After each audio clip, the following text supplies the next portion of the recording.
A very, very warm welcome to everybody. This is a fantastic occasion. It is the book launch of Emily Zobel Marshall, Bath of Herbs. It's a marvellous collection. We'll be celebrating both Emily and the words and the sentiments. Emily's family are here, but also Emily's family are celebrated within the pages of the book as well. Aspects of loss, aspects of belonging, and aspects of who we are and who we want to come to be. My name is Melanie Abrahams, and I've been part of Renaissance One since the late 90s. I've had the pleasure of working with Emily's publisher People Tree since 1997, when I worked with the first writer, which was Kwame Dawes, wonderful poet, playwright, novelist, and also musician. And People Tree, I encourage you to look at their work if you haven't already. They've not only published Emily, they have one of the largest collections of Caribbean literature around the world. The other thing I'd like to do is mention this is within the Leeds Library, which is one of the oldest independent libraries in Europe. So I'd like you to give a very warm welcome to Emily Zobel Marshall. So wonderful to see you all, and I can't believe I'm launching my book, so thank you. Thank you for coming. I'm going to give you a sort of small insight really into how this book came about and tell you a little bit about my life so you can get a kind of foothold into the sources of inspiration for the book and the structure of the book as well. So Bath of Herbs was really born out of the readers and writers group that I attended with People Tree Press. And Melanie's already given a kind of big up to People Tree Press. They're the largest publishers of Caribbean writing, and they're here in Leeds. So we're really blessed to have them. And they have a very, very nurturing writers group. And it was in that writers group that my poetry really developed, through sharing poems and through being encouraged by other poets. And in particular, Jacob Ross. Jacob Ross once said to me, "You are a poet, just own that." And it was really significant when I was able to say, I'm a poet and own that. So Jacob, a huge thanks, for your mentorship and for your belief in me and for your belief in my poetry. I've had many years recently of living with health anxieties. So my beautiful mother passed away with pancreatic cancer not so long ago. My daughter Rose suffered from leukemia, but is well now. She's sitting here. She's very healthy. And then we also had COVID in the mix of that. So the last few years have been a traumatic time. So this book was written during that period, but it's a period of time where I found this immense solace in the natural world.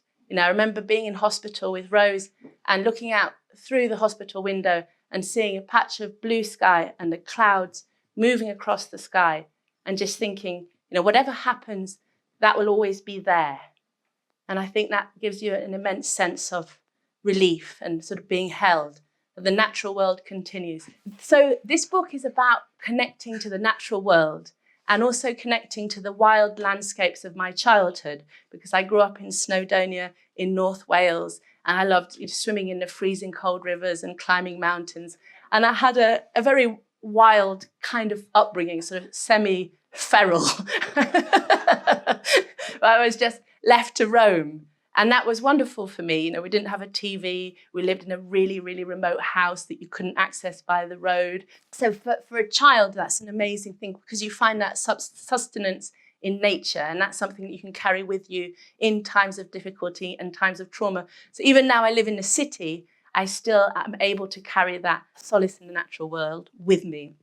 The book is structured in 4 sections. The first section is called Mother-Son.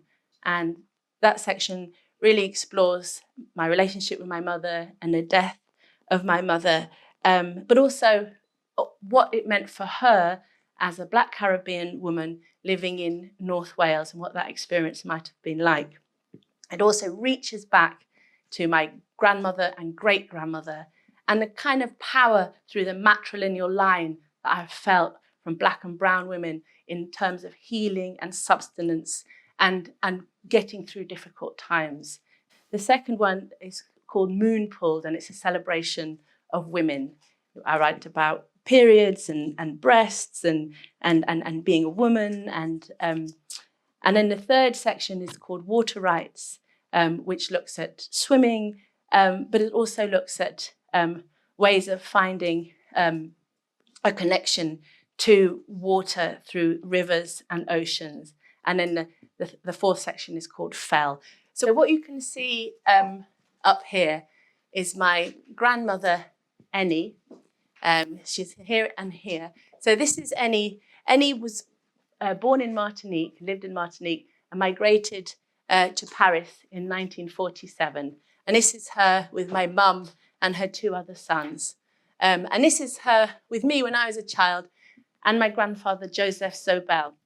Joseph Zobel, as many of you know, is a really well-established Martinican writer. His book, Black Shack Alley, which explores his experiences of growing up on a former slave plantation and having where everybody cut cane for a living. He wrote a biography of his life, and that became very well known and was turned into a film, Black Shack Alley, or in French, La Rue Cazenègre. So my writerly inheritance is very rooted in his life, and also, of course, my father, who is an anarchist and a writer, and he'll tell you how many books he's written.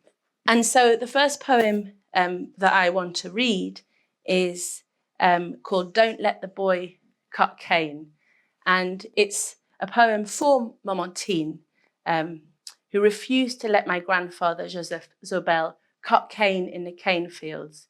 She cut cane herself so that he didn't have to do it, because she wanted him to have an education and to flourish and to move on in life.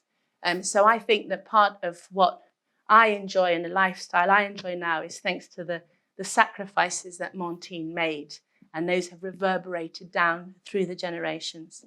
I also have little parts of Joseph's own book and his own words, because he focused very much towards the end of her life on her hands and how her hands had been worn by cutting cane all her life. So he focused very much on the damage that had been done to her hands. He has these beautiful passages dedicated to the hands of his grandmother.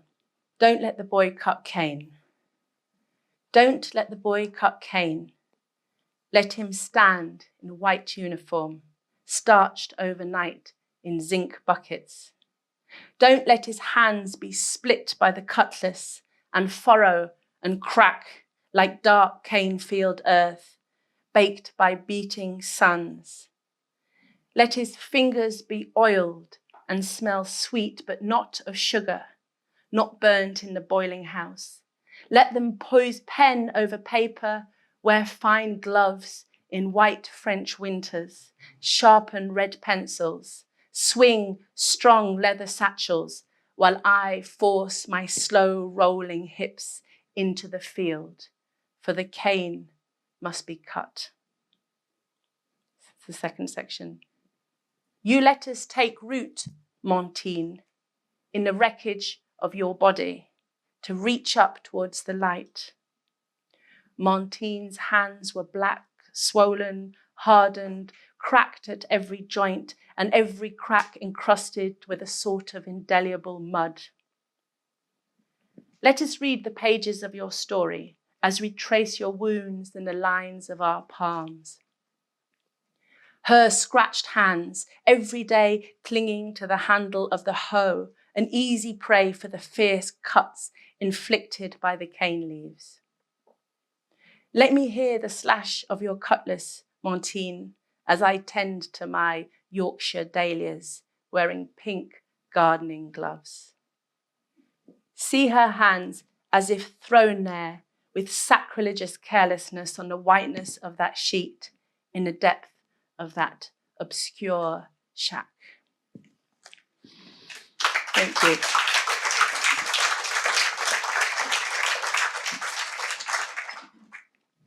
The second poem I'm going to read is the title poem of the collection, Bath of Herbs. And it's dedicated to my mother, to my grandmother, Annie.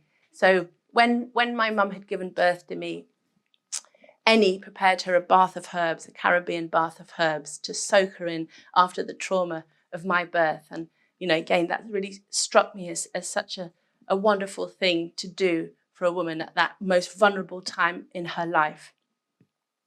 Bath of Herbs. Grandmother, healer, I give thanks. For while I mewed newborn in my basket, she lay birth ruptured, and you prepared a bath of herbs, gathered in your garden under beating summer skies. With pestle and mortar, you crushed calming yellow chamomile into young mint, pressed buds of newly flowered lavender, sprinkled ocean salt with rubbing fingers, mixed Caribbean cloves in oil of orange, made back then for now. Gently you mix, scrape, paste, add plant to water, spoon, test, swirl until bath and steam are essence bursting, and all is ready.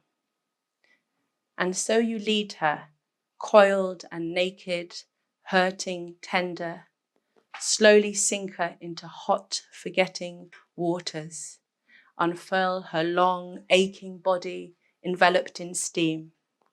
Your love hits her lungs into every crevice of her form, diffuses, skin and soul are now blessed, baptized. Mother, released, renewed, she will step out strong again to greet the world and me as I sleep deeply in my basket. Grandmother, daughter healer, I give thanks. Mum was an incredible source of strength for us when little Rose was ill. And so, and she just would arrive at the hospital when Rose was going through her treatment, and she would just sit, just calmly, and just be there. Her presence, a calming and anchoring feeling. So this poem is called The Healing. In the corner of her hospital room, you sit like a prayer. Half-moon reading glasses at the end of your nose, novel in hand, steady against all proclamation of your 5-year-old granddaughter's fate. You drape cheap market board kente throws over white metal bed frames, place bunches of bluebells in paper cups, which Doc will immediately discard a contamination risk. You burn incense, produce tubs of garlic-laden lentil soup, her favourite, as the doctors hang chemotherapy charts, plug machines, plunge needles, and discuss the myriad side effects. When we bring her home, long hair falling out in clumps thick enough to plug the bath, you bring your quiet smile, your lavender l'huile de massage. With your strong brown hands, you pummel the toxins out of her, stretching her thin white blue-veined body, rolling your fists, smoothing your palms over moonish skin, and pushing your healing through fingertips deep into her blood.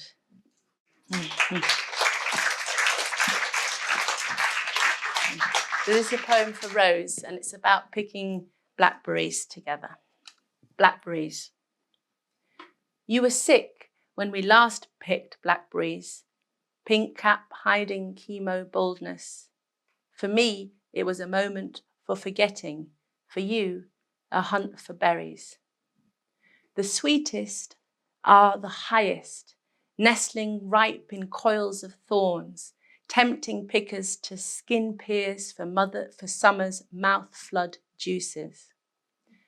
You and I, picking side by side, these are all my wishes, to walk among the bramble briars and plan the sweetest dishes.